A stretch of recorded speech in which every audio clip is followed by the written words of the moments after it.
913 নং ধলছাড়া বটতল extension LP স্কুলের প্রধান শিক্ষকের বিরুদ্ধে অভিযোগ এনে অতিরিক্ত জেলা শাসককে স্মারকপত্র প্রদান উক্ত স্কুলের এসএমসি কমিটির। 913 নং ধলছাড়া বটতল এক্সটেনশন এলপি স্কুলের প্রধান শিক্ষকের বিরুদ্ধে অভিযোগ এনে অতিরিক্ত জেলা শাসককে স্মারকপত্র প্রদান উক্ত স্কুলের এসএমসি কমিটির। জানা যায়, প্রধান শিক্ষক বাহারুল আলম চৌধুরী স্কুল ফাঁকি দিয়ে চালিয়ে যাচ্ছেন নিজ ব্যবসা, অন্যদিকে স্কুলে ওনার দায়িত্ব সামলাচ্ছেন ওনারই ছোট ভাই শবির আলম চৌধুরী। স্কুলে প্রদান করা হচ্ছে নিম্নমানের মিড ডে মিল, ফলে বারবার ছাত্রছাত্রীরা অসুস্থ হচ্ছেন। এসএমসি সভাপতি একাধিকবার শিক্ষকদেরকে উপস্থিত থেকে ভালোভাবে ক্লাস করানোর আর্জি জানালেও তা বাস্তব হল না। উল্লেখ্য, স্কুলের প্রধান শিক্ষক বাহারুল আলম ও সহকারী শিক্ষক সমরজিৎ রায় একজন বিএলও অতিরিক্ত দায়িত্বের সুযোগ কাজে লাগিয়ে এরা মাসে একবার করে স্কুলে পৌঁছান, ফলে শৈক্ষিক পরিবেশ লাঠে উঠে যাচ্ছে। বিষয়টিকে তদন্ত করে যথাযথ ব্যবস্থা নেওয়ার আবেদন রাখেন তারা।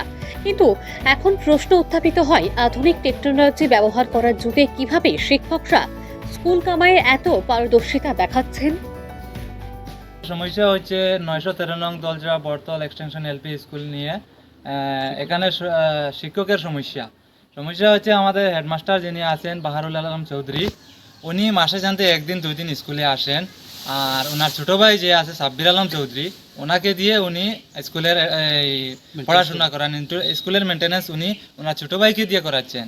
আর উনি ওনার পার্সোনাল বিজনেস নিয়ে ব্যস্ত থাকেন। লালাবাজারে ওনার সিএসপি আছে, এই গ্যাসের ব্যবসা কি জানি না, আরো অনেক মোটামুটি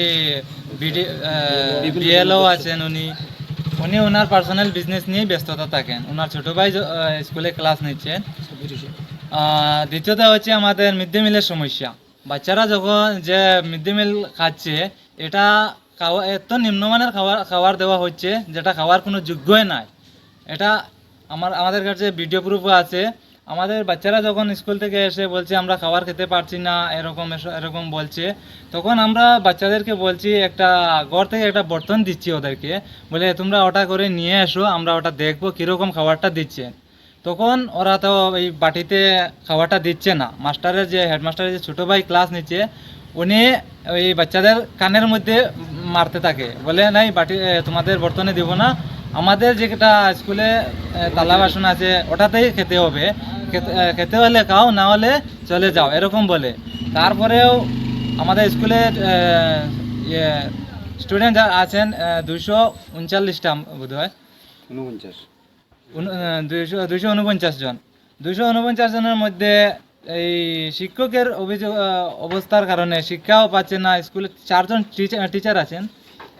4 জন টিচারের মধ্যে 2 জন মোটামুটি হিসাবে রেগুলার আসেন, আর হেডমাস্টারের তো ডেইলি অনুপস্থিতি থাকেন। আর একজন আছেন সমরজিৎ, উনি তো আর আমরা কেউই চিনি না। আমাদের এখানে যে মাস্টার আরেকজন আছেন, এই বলে আমরা কেউ চিনি না ওনাকে। স্কুলে আসলে তো চিনবেন, কোনো ছাত্র ওকে চিনে না কে উনি। স্কুলে বোর্ডে আবার ওনার নামও আছে।